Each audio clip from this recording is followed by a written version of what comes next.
Good evening, everyone. Tonight's topic is the wide world of amateur radio. I'm Anthony Luscre, Kilo 8 Zulu Tango. My contact information is kzt73@gmail.com, and I have a website at kzt.com. Tonight's show, like any of my slideshow presentations, has many links in it. So you're going to want this address, or you're going to be able to get also the information from the PDF that we'll upload to the Dropbox after. But if you want to shoot the QR code, I'll have that QR code at the end if you want to shoot that and have access to it. So tonight we're going to go exploring the amateur radio world. We're going to look at different categories that you might want to get involved in, including getting on the air, technical aspects, experimental, instructional, emergency, community service, social, and more activities. So hopefully something for everyone to either get involved with or try something new. Some informal observations: many licensees are not active in amateur radio at all. Most of those that are active limit their operations to VHF, UHF repeaters, and occasionally simplex FM. Many got their license but never really found their niche. Some of them have found their one niche and are now so bored they've done that, been there, and they've lost interest. So I'm going to maybe give them some new ideas tonight. Or maybe the possibilities weren't presented in the right way. My wife Linda said she would never eat cooked carrots, and she was true to her word for decades. The example of the carrots here are bland and mushy. I found a new recipe where I roast the carrots in olive oil, add cilantro and crumbled feta when they're all done, and a little touch of maple syrup, and now she will eat the entire pan without hesitation. So sometimes it's just the way we present it. Other times it's just we don't know about all the possibilities. So I'm going to try and give you an exhaustive list of possibilities tonight. And if you've done all these, pass them on to a friend and get them started. So there's just so many possibilities of things we can do in amateur radio. That's why I call this the wide world of amateur radio. Let's start off with on-air activities. The first thing about amateur radio, we are so lucky that we have a wide number of bands. Most services are limited to one single set of frequencies or one band. By having all these bands, it enables us to choose where we're going to be able to talk to in the world and what time we're going to be able to talk. So if conditions are not great on one band, we can choose another band to make our contacts. The bands are divided into categories. The first category is the low frequency bands. This would be things like 2200 meters on one of the new bands. And then the medium frequency bands, another new band of 630 meters. And our good old standby, the gentleman's band, or the top band, 160 meters. So those are our low frequency and medium frequency bands. Then the rest of the majority of the bands we call high frequency bands. That's everywhere from 80 to 10 meters. VHF for very high frequencies includes 6 meters, 2 meters, and 1.25 meters. By the way, the bands that are on the border, such as 10 meters and 6 meters, tend to have characteristics from both HF and VHF, similar to what 220 has with 70 centimeters on UHF. So we have 3 UHF bands, and then we have what are called the super high frequency bands and the extremely high frequency bands, which we usually refer to as the microwave bands. So you might recognize this chart as the standard ARRL chart, but I've added this little bit of highlighting to divide it up into each of these areas. And again, we have the luxury of all these bands. I'm going to challenge you tonight, if you've not tried every one of these bands, to try one of the new bands that you've never worked before. Many of us got into amateur radio for the lure of talking with hams in far away and exotic sounding places around the world. And these are some examples of places that I hoped that I could talk to, and I did. These are QSL cards from those locations. To do this magic directly without wires, satellites, or the internet, using radio, we need to use the high frequency radio bands with their worldwide propagation. On HF, the modes that are used are phone or voice, and the main phone is single sideband. whether it's upper sideband or lower sideband, those are all referred to as single sideband. There still is some AM activity. It's been there for years, and there still is some. There is FM activity on 10 meters only. I remember I said that's one of those borderline bands. So just as we use FM extremely on VHF, UHF, we do have one HF band we can use it on. Many people like to do CW or Morse code. We have data in digital modes, both traditional or old school modes such as RTTY and PSK, but the newfangled sound card modes, including FT8 and FT4, which have only been around for a few years but have gained great popularity. We can also add some other tools in and do WinLink, VARA, etc., using digital modes to transmit messages. We can also send images, but in the case of HF, the bandwidth is narrow, so we can only send still pictures, or what we call slow scan TV. On HF, context types can vary considerably. You could go fishing, simply call CQ and see who answers. Or you might be into contesting, calling CQ test, or hunting and pouncing. Contest running is calling CQ over and over again. Hunt and pounce is when you search for those stations that are calling CQ and then you work them. DXing is very similar to big game hunting. We have a specific target we're looking for, and that target is fairly rare and sometimes hard to get. Rag chewing often starts out with fishing with our simple CQ call, and then we find something in common and we carry on for a while just chatting on the radio. By the way, all of those can happen on all the different modes, so we can have them happen on CW, phone, etc. It's kind of hard to rag chew on FT8 though, with 14 characters per transmission. The next thing we can do is we can also do special events or special activations. And we can do one of two things. We can either chase these special events like the 13 colonies, the Route 66, etc., or we can be one of the activating stations that are in demand as people chase us. Nets and roundtables, there's an extremely wide variety. If you want to talk about your favorite brand of radio, your favorite whatever, there's probably a net or roundtable for it. There's probably even the pancreas pain discussion group out there. So there's a net and roundtable for everything out there. Some people like low power operation, also referred to as QRP. Now, what can you do on VHF and UHF? Well, one of the most common things to do on these bands are FM analog repeater contacts. Use of a repeater makes contacts over long distances possible.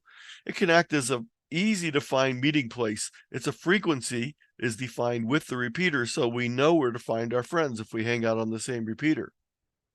Additional features might include linking to other repeaters via RF or internet. We can also have crossband connections, etc. But there's a big problem with repeaters. And that's the changing situation on VHF, UHF repeaters over the last 20 years. Greatly, extremely decreased activity. The repeater that's on here all the time, my shack has been on all day, and I heard one contact in the entire day. Cell phones, texting, email, etc. have replaced the connectivity previously provided by repeaters and auto patch. My wife and I spent all of our time when we were in our cars always on the local 2-meter repeater because we knew it was a way for us to get in touch with each other. But now my wife would rather text me than call me on the repeater.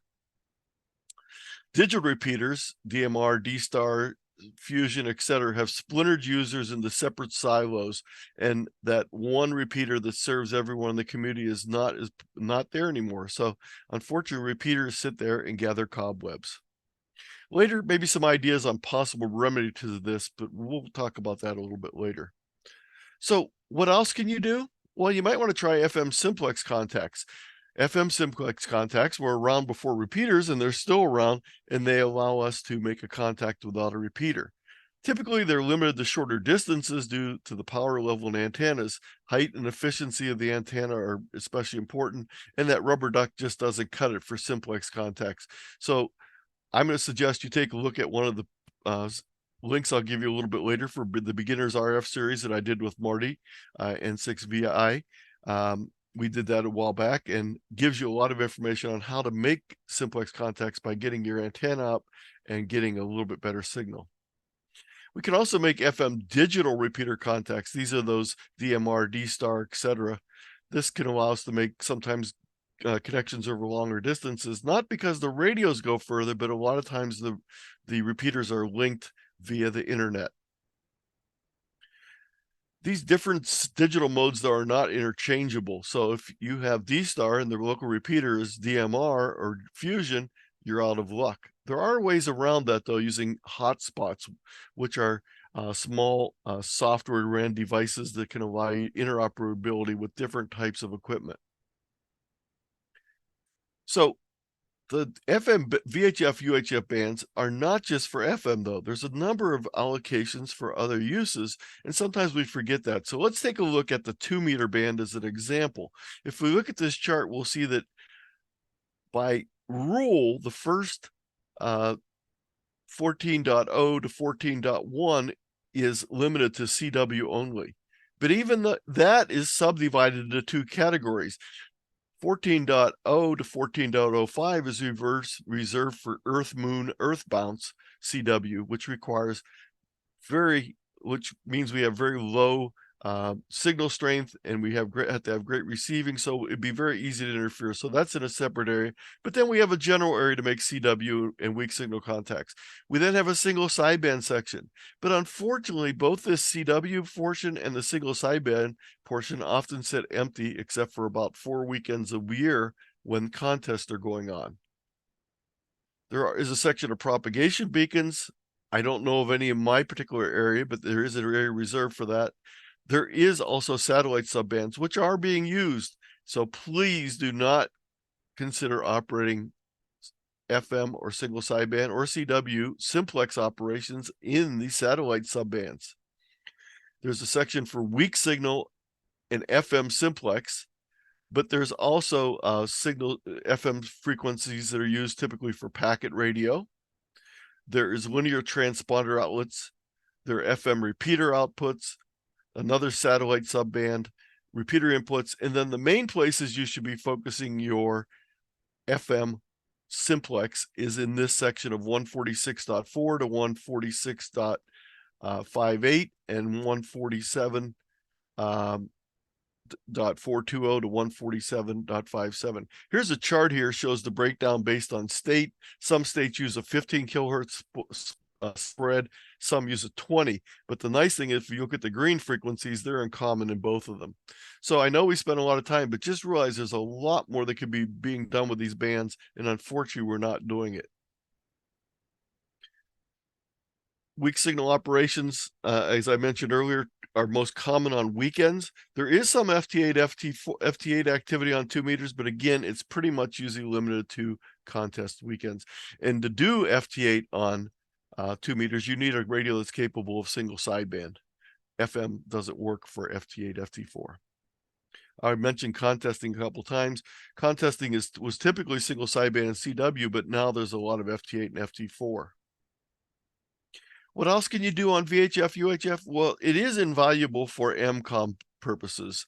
So having a radio that operates on these and knowing how to operate there can be very helpful if you're involved in emergency communication. VAR FM is a way to send messages. Echolink is a way to link a repeater or an individual station via the internet and allow people from long distances to check in.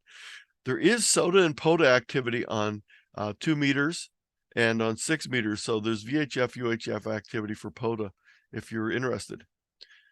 To increase your range, go to the beginner's VHF UHF guide, which I'll give the link to later. And for information on technical and experimental use of these bands, there's a later section I'll be covering those under. Typical types of contact on VHF, UHF, simplex repeaters, contesting, DXing, which is grid chasing, not countries necessarily in this case, rag chewing, nets, satellites in space, and Earth, Moon, Earth bounce. There's also some specialized type of activities that cover both VHF, UHF, and HF, including emergency communications, code practice, bulletins, propagation, beacons, whisper, reverse beacon network, crossband services such as Mars, Military Day, linked repeaters, and radio location activities such as fox hunts and amateur radio direction finding are all activities that you can get involved in. Sometimes where you operate can be a change of scene. So if you operate from home or from a club shack, think about maybe trying out mobile, whether it's in your vehicle or it's pedestrian mobile. Portable operation was when you go to a location and set up somewhere outside your regular shack. Rover is when you're operating during a contest and you're moving from multiplier to multiplier, typically grid squares on VHF, UHF, and counties on HF for the state QSO parties. De-expeditions, specialized activities such as parks on the air, summits on the air, and islands on the air, other great places you can operate. Special events, what I refer to as the collector series, capture them all. It's like Pokemon, you want to get all of them. So you work all the stations in a set. So maybe you're involved this year in trying to work all the AWRL portable stations from the 2 times that they're activating each of the 50 states. Or maybe you're involved in the volunteer on the air activity this year, or national POTA, parks on the air, grid chases, or a lot of people I know only get on the air once or twice a year to work the 13 colonies during the July and the Route 66 later in the summer. But there's many special event stations, anniversaries, historical events, famous people, etc. There's special call signs, 1-by-1 call signs that you can get for your special event. Not only can you chase special events, but you can set up your own special event and have other people chase you. I have 2 links here. One is special event stations, your ticket to ham radio, how to set up, and also another second one on how to run a special event station. So when you click on these links, it'll take you out to more information for you to go to. So you'll need that slideshow to be able to get to those. Unfortunately, like many things, there's sometimes some roadblocks. And there's some roadblocks, especially for newcomers to get on the air. Sometimes it's a matter they don't know how to get started. They need to know the basics, plus they need to know just a little bit more so they can be successful on the air. Sometimes the roadblock is they don't have any equipment and they're not sure of how or what to buy. Sometimes it's antennas, and quite often it's antennas, how to put up antennas, what they need, and sometimes there's restrictions to prevent them from putting up antennas. Sometimes it's as simple as knowing how to program that VHF, UHF radio you got to be able to access repeaters. Most repeaters require you to put in 2 frequencies, put in whatever the change in frequency between transmit and receive is. Most of them also require a tone being put in. So sometimes it's confusing to program an analog, or even more confusing to program a digital FM radio to access repeaters. Some people have mic fright. They're afraid to get on the air and talk. And then unfortunately, some of the members of our community show prejudice to certain hams being on the air. So let's talk about some ways that you can break down these roadblocks. We have the Beginner's Guide to HF that was put together by Dennis Kidder, W6DQ, and myself, and the Beginner's Guide to VHF, UHF that was done by Marty, N6VI, and myself. And if you go out to this link, this is a whole listing of all 4 weeks of each program, plus the slideshows. So there's 4+ hours of video to be watched and 200+ slideshows for both VHF, UHF, and then a Beginner's Guide to HF. We even have a Beginner's Guide to HF that we did for the UK, so that's also available too if you don't happen to be in the United States. But these are both available, and the link to get to these is right here. And it will be, you can get to this link from our slideshow, or you can write that down, tiny.cc/BGHFVHF, or you can shoot the QR code. But these are great series on getting you started, and especially for newcomers. If you teach classes, make sure you share these with your students. This QR code will get you there also. Sometimes it's giving people help or giving them knowledge to be able to do things they're doing. So having a loaner radio that your club loans out, club stations where they can operate with people to help them and not have to worry about setting up their own station. Assistance with buying equipment. Sometimes it's just they don't know what to look for. Mentoring people on knowing what to do on the air, and helping people put up antennas, or has been more common with us lately as many of our club members get older, helping them take down antennas before they leave their home. I have a slideshow and a spreadsheet on buying amateur radio equipment that goes into great detail about comparing different radios, different methods for buying, how to go acquire radios. And the spreadsheet has charts of specifications for recent and current radios to compare them. Another thing you can do to help break this roadblock is teaching people how to program VHF, UHF radios to access both analog and or digital FM repeaters. A how-to sheet, a video on how to do it, or programs given at your local club can go a long way to helping many people get on the air that are having trouble. One thing I suggest for clubs is to have a programming files collection or archive. Many people do this with code plugs for digital radios, but think about doing it for analog radios also. Program that radio that you have and use Chirp to save a file, and that file can be shared with other people, and they can use it to program the radio. But it's even better to show them how to do it so they can do it in the field if they need to change the programming. Mike Fright and Prejudice shown to certain hams. Some of the ways to get around this is inclusive club projects. These are activities where you bring in new club members and you have them work with you. A lot of us have done this through field day, but try and do it more often. New ham and youth nets are very important. Especially with youth, having activities that you can do together with other youth is very important to getting them active. Contest. Other stations want to contact you because it's worth points to them. So if you're afraid you're going to have problems getting on the air, get on during a contest and try working stations, and they will want to work you. Sometimes the way to get over mic fright is to try a non-voice mode, such as digital, sound card modes, or CW. Other stations don't know your age, gender, speech issues, etc., and you can make contacts without using a microphone. Difficulty of handling on-air contacts while answering questions, logging, etc. That's that whole nervous part about making those first contacts. So I have a couple tips here that you can do for newcomers. A script of a typical QSO that they can practice when they're not on the air. Try just doing a contact with them face-to-face so that they're not worried about operating the radio. They're just getting used to the jargon and the typical rhythm of a QSO. An information sheet for the desk. I have one right here. I've been operating for 40 plus years, but I have a sheet on the desk that has my grid square and all my information on it. So if I forget during a contact, I can glance down on it. It even has my name and call sign on it. So in case I forget that during a contact. One of the things I suggest to people if they're worried about learning logging software is to not try and learn logging software or making contacts. Instead, get on during a contest, find a busy station calling CQ, and pretend that you're logging for them. That'll give you the familiarity with the logging software without having to worry about messing with your radio or picking out call signs of all the stations. Just practice like you're logging for them.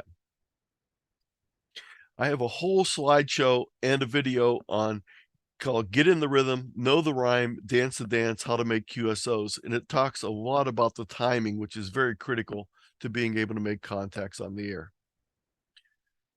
Some other things you could get involved in. There's a whole bunch of on-air support activities that you might get involved in. Being a repeater support person for your club or managing the repeater. Being a net control operator or net control manager for your club. Many clubs have weekly nets and they need control operators for each one. And it's nice to have someone that's going to be able to schedule and manage those people. Being a radio officer for your local club, field day chairperson, contest whip. That's the person that reminds everyone that contests are coming up and reminds them of what that particular contest is and to get on the air. Maintainer of club logs. I'm the maintainer of club logs for our local club. I make sure that every time we operate the club's call sign, that I get the logs, they get uploaded to Logbook of the World, EQSL, etc., etc. You might also be the handler of QSL cards for your club, both the Bureau, Logbook of the World, EQSL, etc. There's a number of off-air support activities that you might want to get involved in. Being a club officer, president, vice president, treasurer, etc., club trustee, the call sign trustee for your club, newsletter editor, public information officer, website manager, programming and calendar manager. The person that gets those programs is invaluable to the club. Meeting refreshments, Zoom and video manager is a new thing that just occurred recently. I'm training people in my club, so I'm not the only person that knows how to run the Zoom meetings. I already duplicated newsletter editor. Educational support activities, licensing class instructor, volunteer examiner or coordinator, presenter of educational programs for local clubs and beyond, community radio demonstrations, club designated mentors. A lot of times people won't ask for help, but if people offer them help before they even ask, and that's one of the roles of being a club designated mentor. Anytime you see someone new, ask them what's going on, what projects they're working on, and find out how you can help them. Technical specialists help out with specific technical issues. SIG, special interest group leader. A lot of clubs have special interest groups, just small numbers of people in it who are interested in maybe, I don't know, QRP, antenna building, et cetera, et cetera. And a just-in-time trainer, that's that person that right before field day shows everyone how to use the logging software, or before that POTA operation explains how to put up the antennas. Youth support activities include youth outreach coordinator, scouting outreach coordinator, youth amateur radio instructor, demonstrator, youth licensing instructor. And you said, Anthony, you just talked about a licensing instructor. Sometimes you need a different person to do the youth licensing than your regular instructors.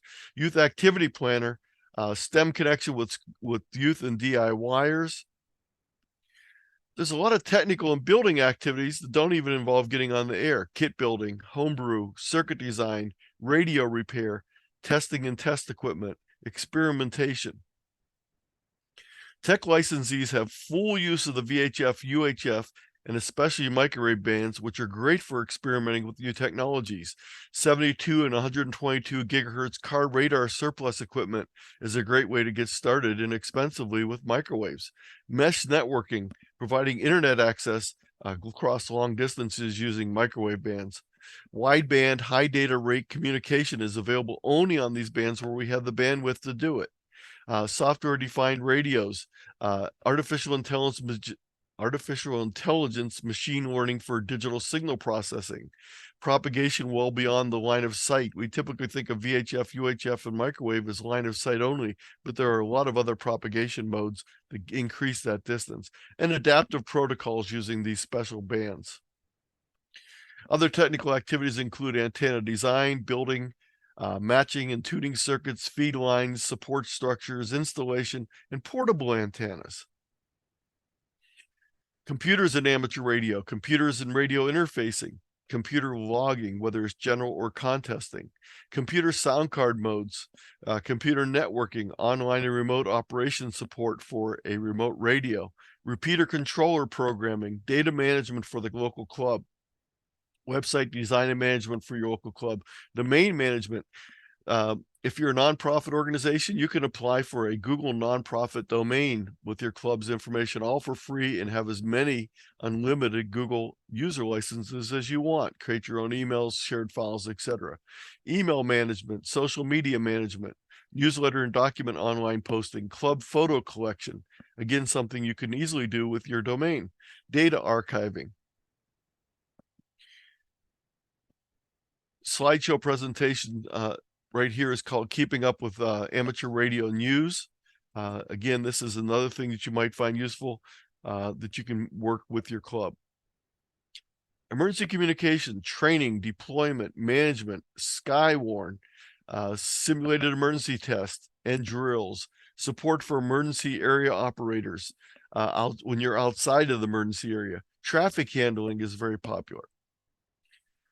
Local community activity communications support, marathons, fun runs, biathlons, festivals, fairs, school activities, etc. All things you can be involved with. Provide MCOM practice along with good public relations. There's also things you can do outside of amateur radio with your amateur radio background, serving on public boards, state, county boards, etc. FCC is always looking for people to fill committees as volunteers. With radio background. The ARRL division director and vice director are elected positions, as is the section manager, but there's a whole group of people that are appointed in the ARRL field organization. The ARRL field organization has station level appointments. These are local government liaisons, public information officer, emergency stations, official relay stations, and technical specialists. You can apply by clicking on the link. You can get more information by clicking on each one of these individual items. There's also section level appointments. These are people that are serving under the direction of the section manager and assisting the section manager. Assistant section managers, there can be more than one. Traffic managers, technical coordinator, affiliated club coordinator, public information coordinator, state government liaison, and the position I hold in Ohio is the section youth coordinator. There's also other section level appointments, and these are delegated under the section manager, and you can click on each of these for more information. Now, sometimes the solution is to mix 2 or more amateur radio activities and an amateur radio activity or a non-amateur radio activity together to meet your interest and spark enthusiasm. So let's look at some mashups that we can create our own activity areas.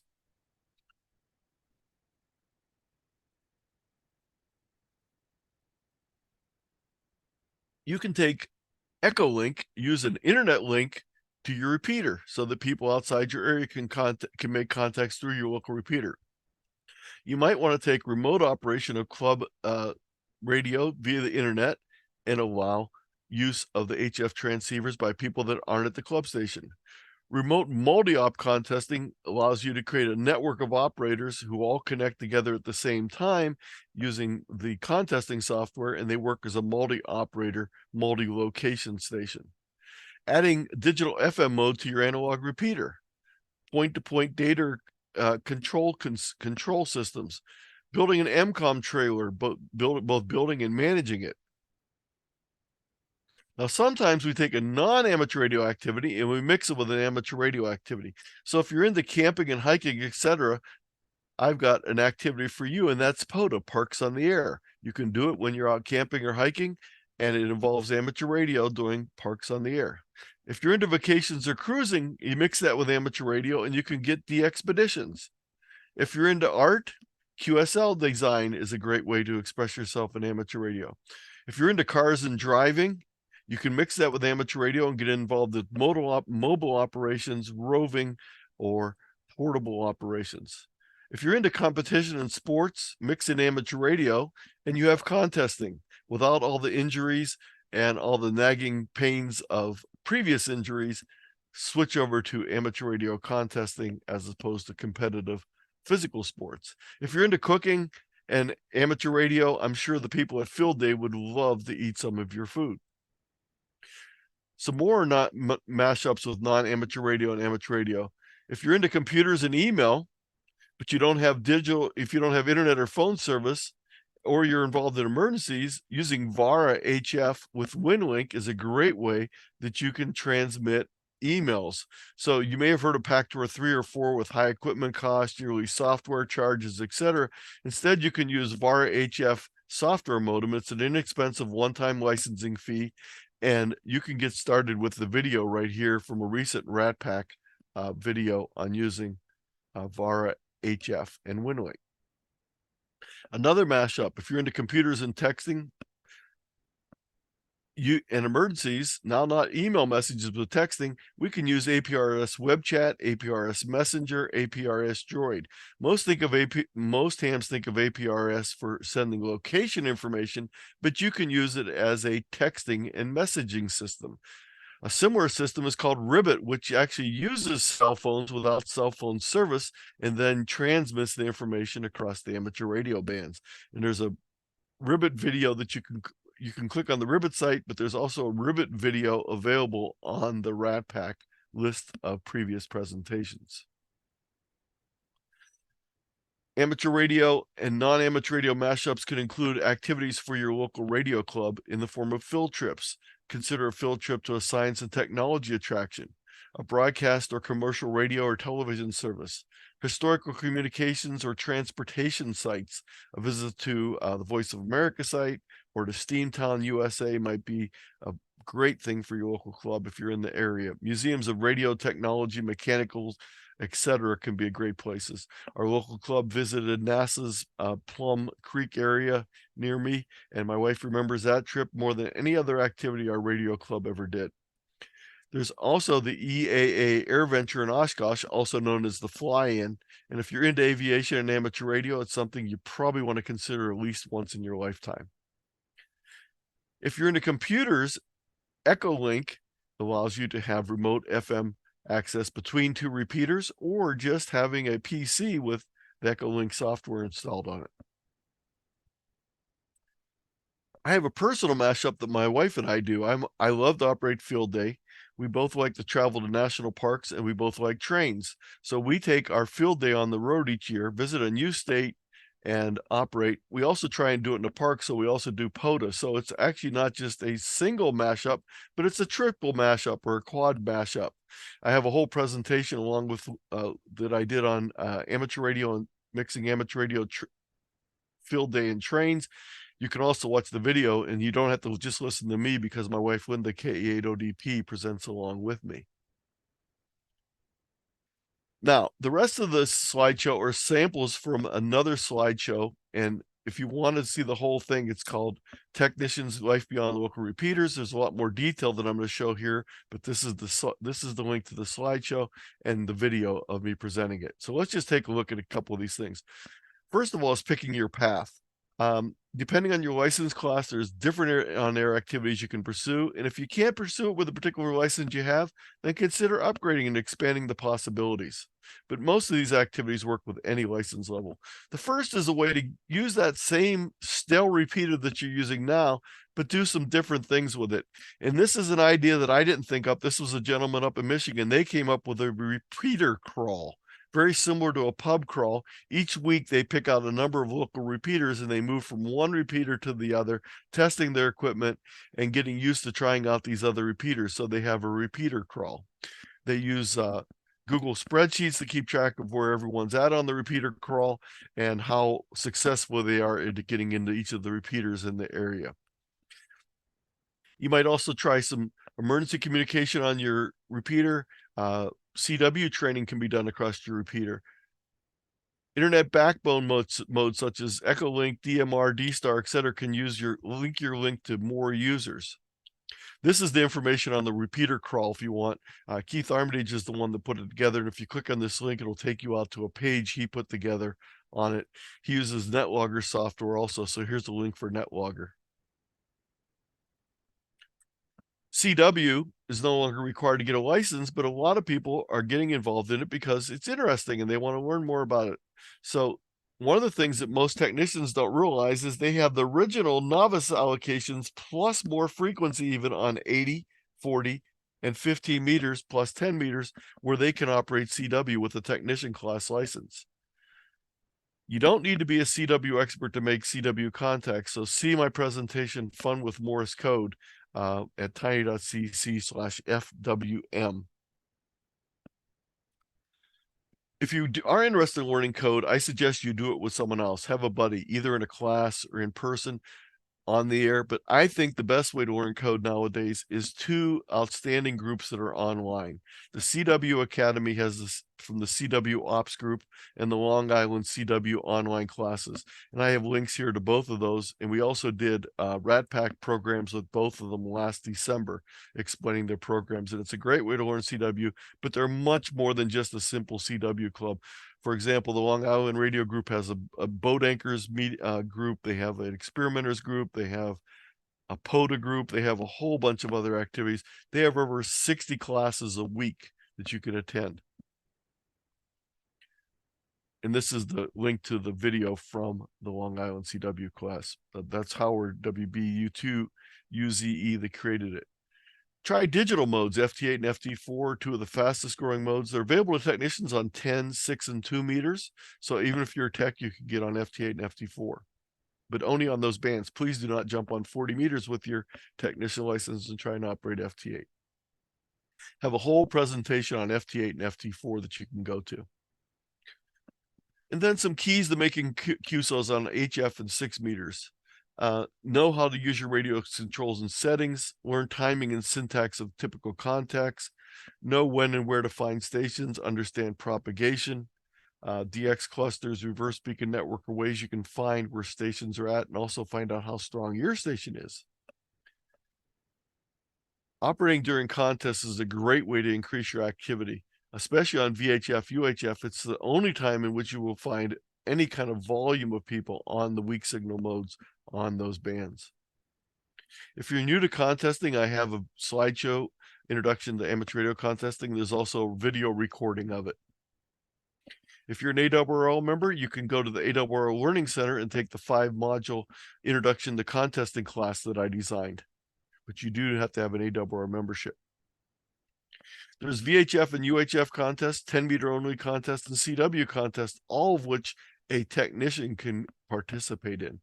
A great place to find out about all the different contests that are going on each week is the WA7 BNM contest calendar from Bruce Horn. It's exhaustive and it tells you everything that you need to know about each contest and when, how, exchanges, etc. If you're already active on HF, set some new goals.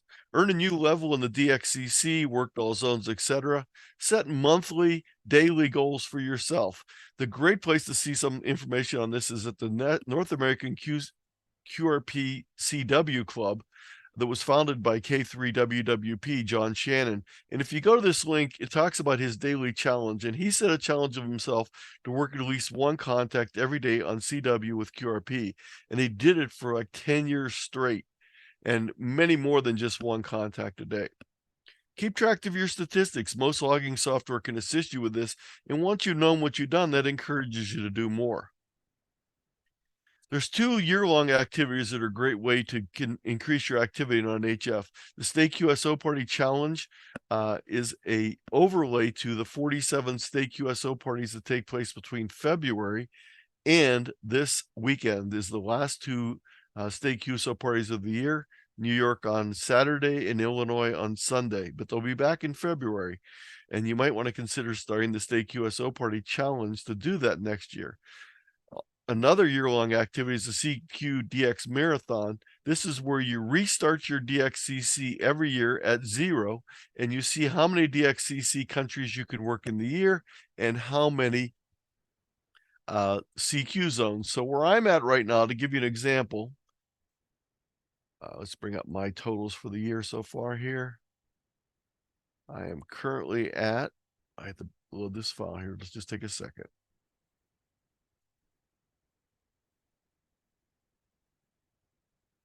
I'm at 226 countries with 5 watts this year that I've worked this year in all 40 zones. My friend is at 239 or 40. He's using 100 watts.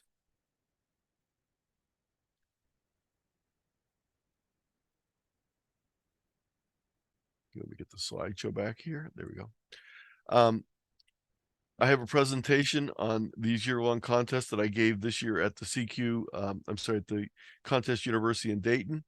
And there's also videos on the CQ, on the State QSO Party Challenge and the marathon that you can watch. This is a little sheet that I put out last January. It's an idea of a yearly activity sheet that you can share with your club members and just try and check off as many boxes as you can during the year.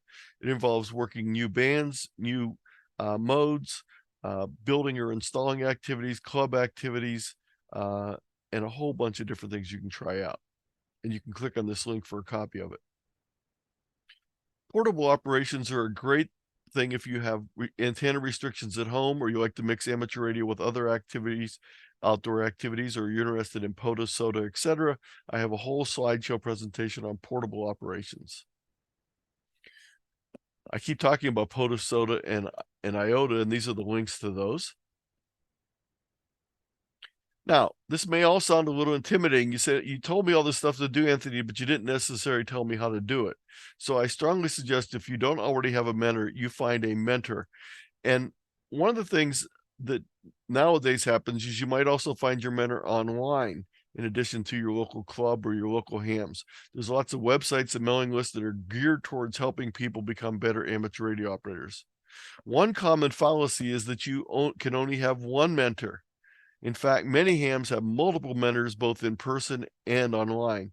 When I have my antenna mentor is Steve, my technical mentor is Frank, and I have mentors for all different subject areas. If you're looking for an online mentoring, the RATPAC is a great place to look. Now, I'm already preaching to the choir, so I need you all to go out and spread the word to your friends the fact that RATPAC has over 330 videos they can watch, and they can join us live each week for a presentation like this. Also, the ARRL Learning Center, if you're an ARRL member, has classes in a number of different areas and webinars. QSO Today Academy Expo has presentations twice a year, and you can go back and view the old ones even if you did not attend the original events. And then I have a whole set of presentations at my website at tiny.cc/KZT-P. These are all presentations I've done. You can click on the presentations and view the slideshow, or in many cases, watch a video recording of what I've done. Also, if you'd be interested in one of these for your local club, please feel free to contact me, and I'd be happy to do a program for your local club. I mentioned finding mentor to help. The slideshow, the next slide I'm going to show you in a minute here is from the slideshow that I talked about earlier, Keeping Up with the Amateur Radio News. And this is a list of YouTube channel mentors that I suggest you take a look at. There's a lot of them out there. Some are not very good. These are people I think are worth taking a look at. And then there's also 2 lists put together by other people with the 33 best and the top 25. I can't vouch for their information, but I can tell you that I found most of these people very useful, good information, and very enjoyable. The Radio Mechanic is a great one to watch. I love watching that one. And if you like a great voice for the voiceover, OH8STN, the Nordic Ham has a great information. So that's everything for this slideshow. I'll leave this up for a while. If you'd like to shoot the QR code and not wait to get the slideshow from the Dropbox, you can do that right now. I'll be happy to take questions, answers, comments. I'm going to go ahead and stop the slideshow in a minute, but I'll leave that up there so you can shoot the QR code if you want, and I'll open up the chat window so I can see what's going on here. Okay. I don't think we have any questions in the chat, so Dan, take it away.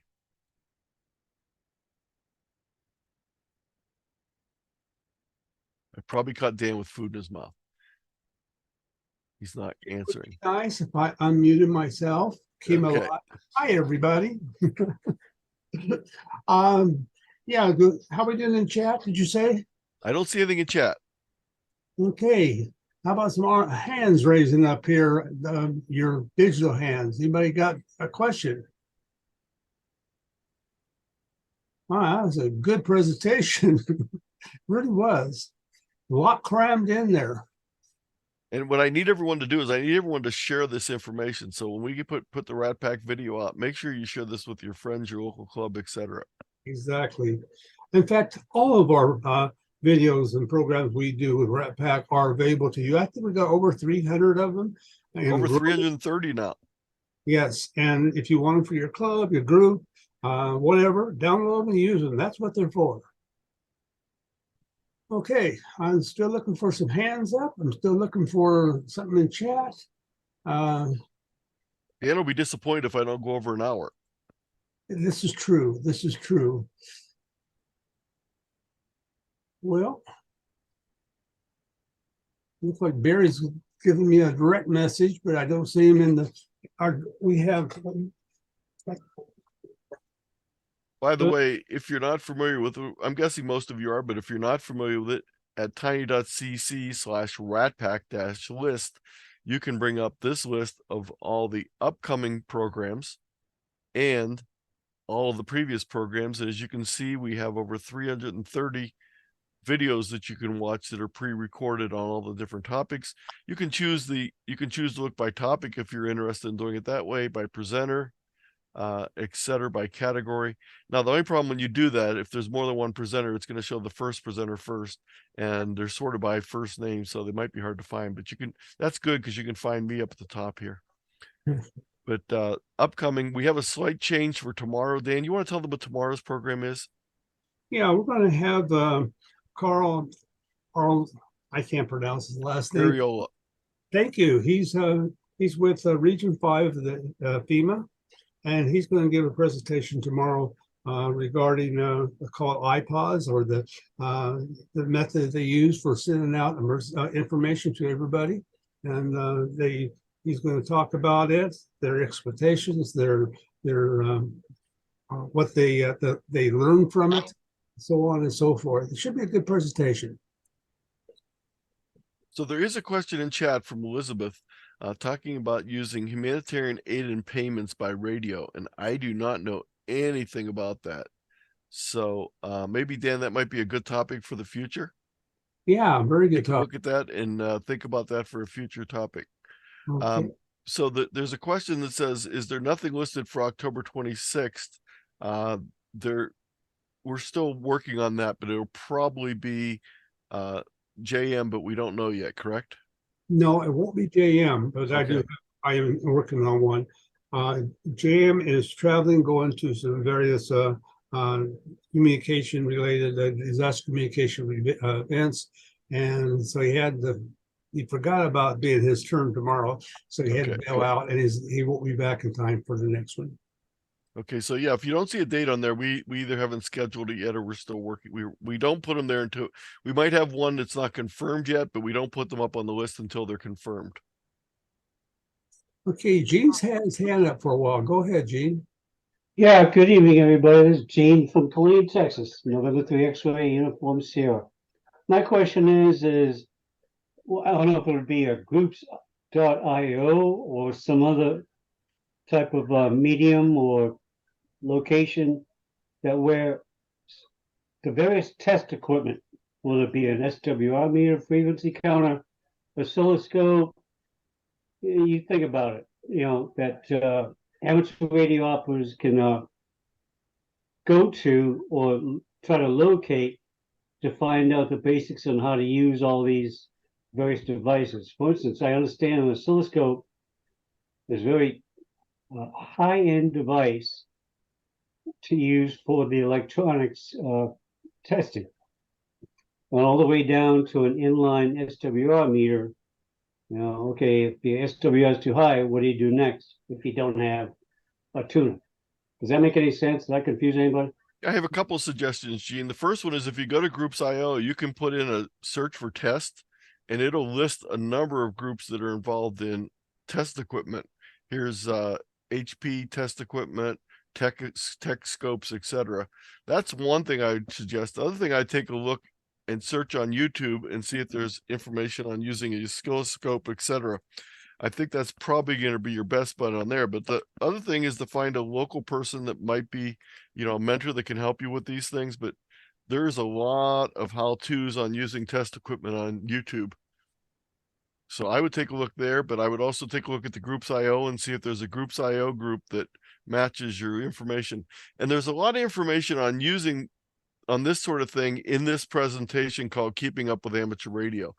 News. It's not just about news. There's a whole section there about using mailing lists, using online services. And this was done for RATPAC on, let's see,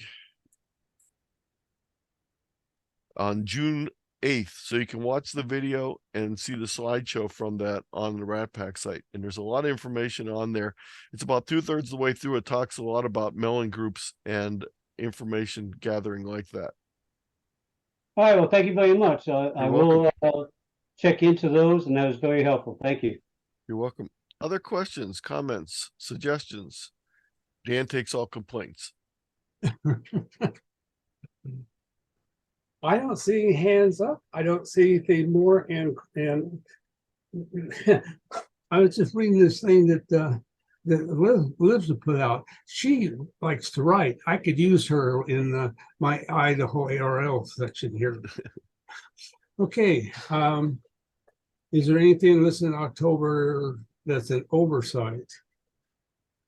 Yeah, go ahead, Carlos. I'm Carlos sorry. Hi, Anthony. Just a comment for Gene. He can check on the W2AEW YouTube channel, Alan Wolke. He has a lot of test equipment, tutorials, oscilloscopes,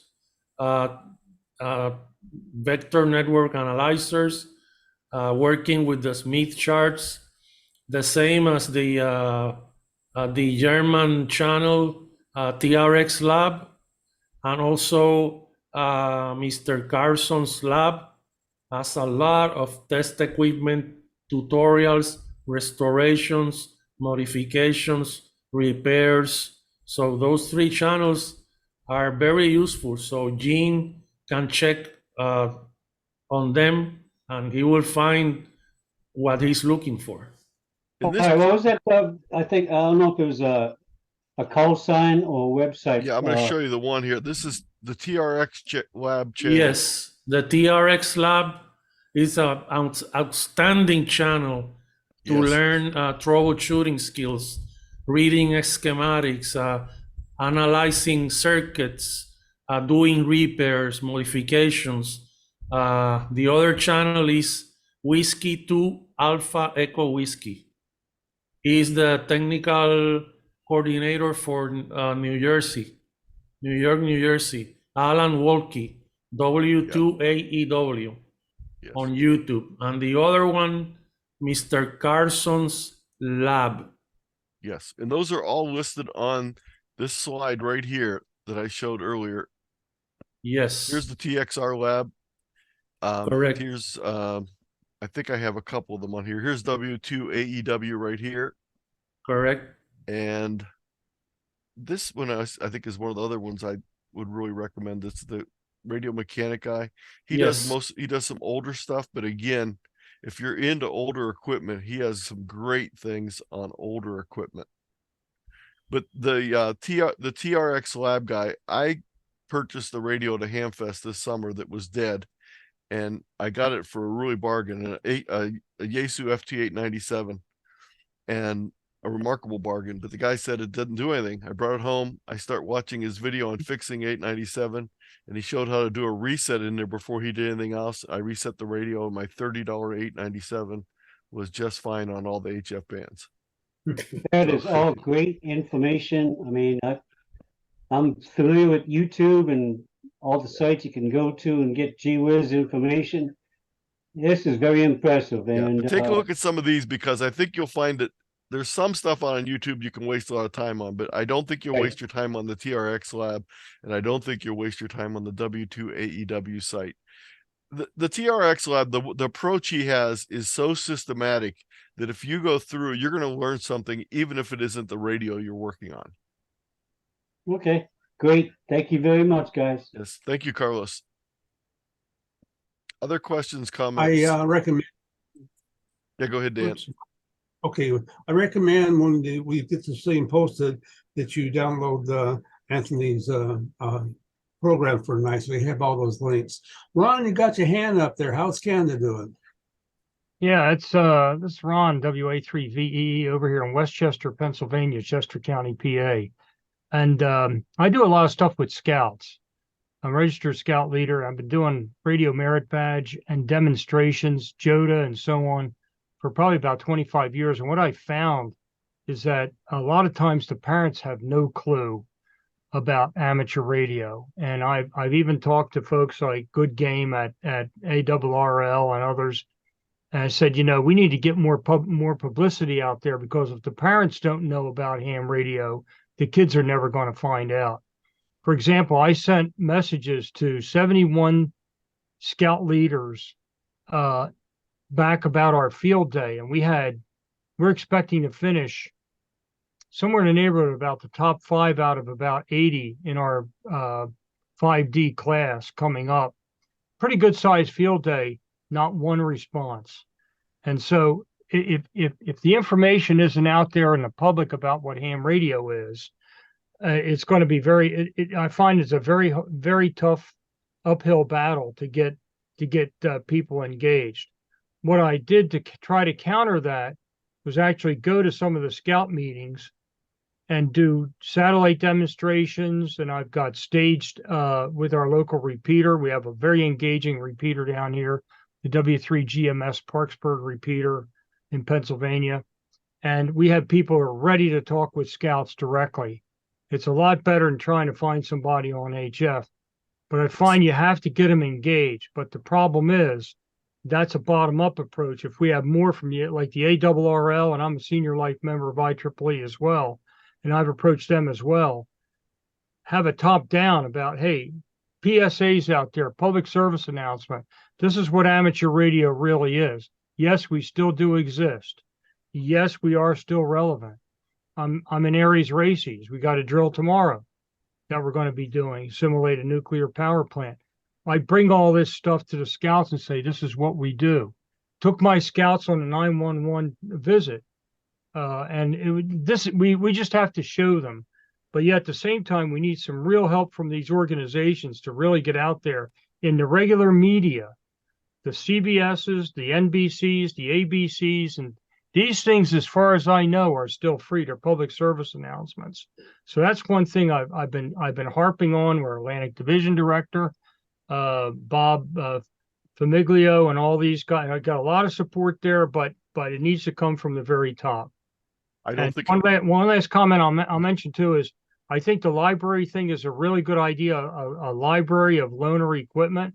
When I had K3 DTS, my club station, in my classroom at Delaware Technical Community College, I had 4 or 5 HTs that I would loan out to brand new licensed hams.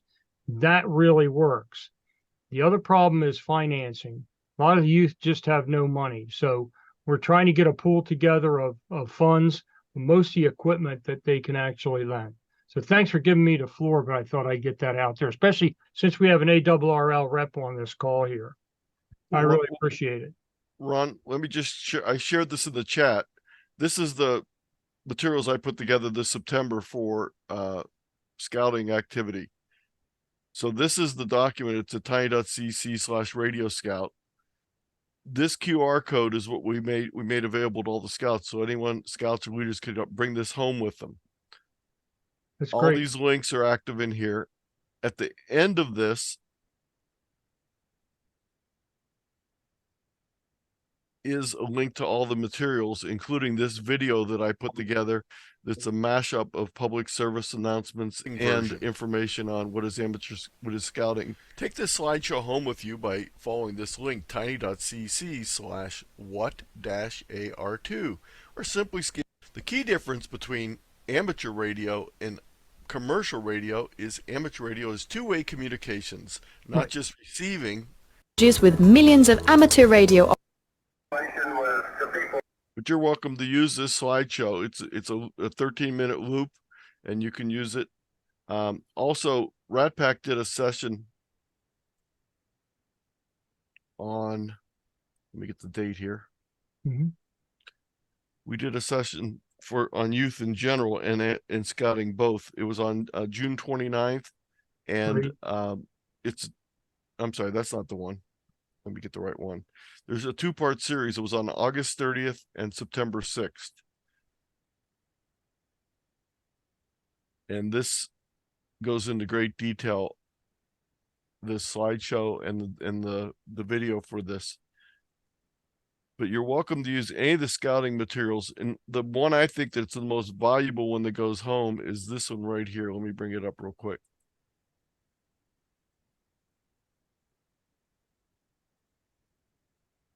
This is one of the things I find the most valuable with both scouts and students I work with. This link here gets some information on a free HF receiver. This gives them access to hundreds of online SDRs around the world, shows them how to use them, has information on shortwave listening. It also has DX clusters so they could find stations to listen to.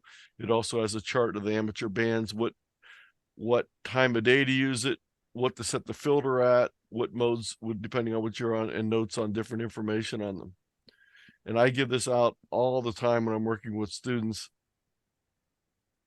Excellent.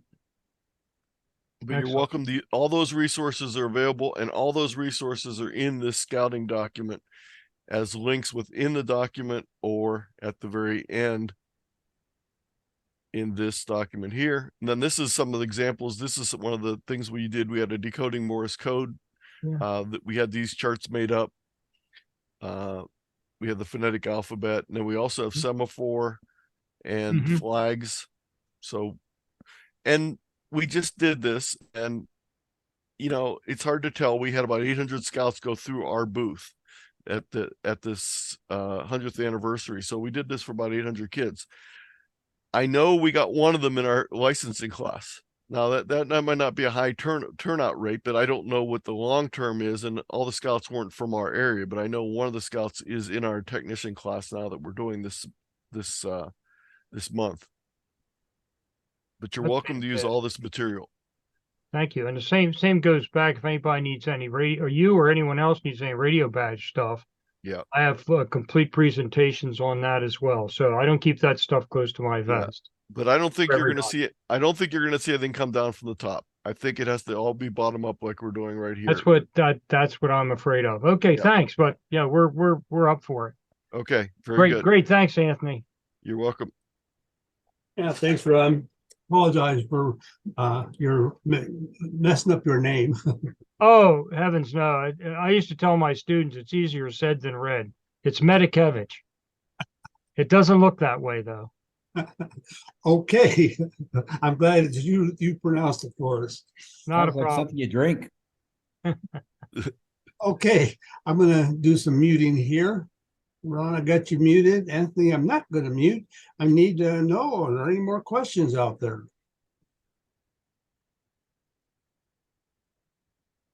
Looking over in chat. Nope. Looks like we're okay. I might have overwhelmed everyone today. I'm sorry, guys. I gave you too much homework, but I don't feel bad about it at all.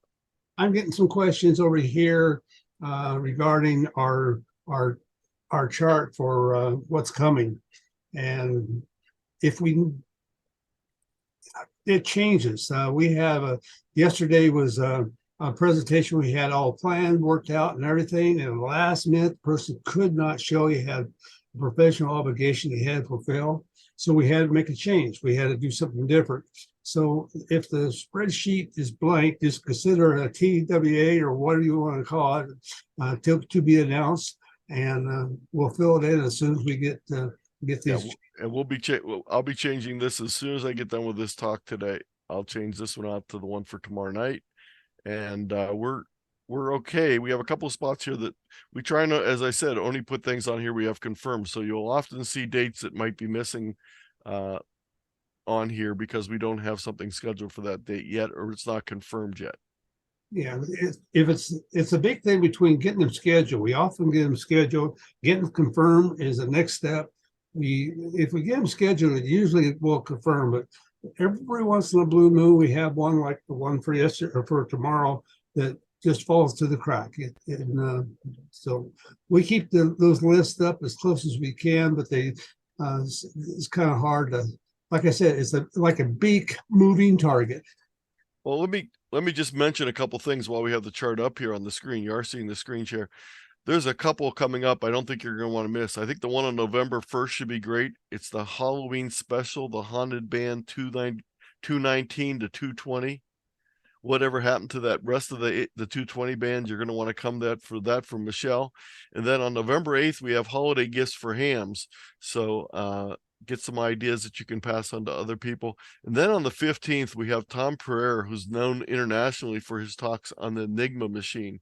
So I don't think you're going to want to miss that. So there's a lot of good ones in addition to that, but put those 3 circles on your calendar and make sure you come and visit us. Also, remember, we will be taking Thanksgiving off. Dan actually gave us Thanksgiving off. We had to beg him to get it.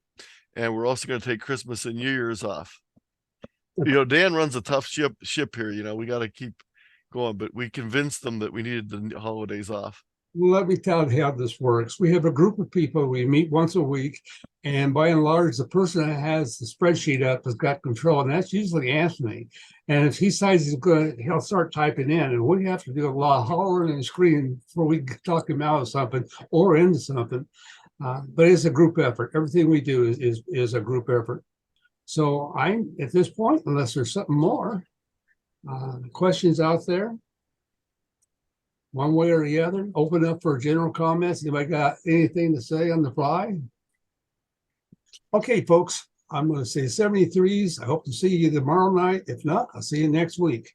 73s, everyone.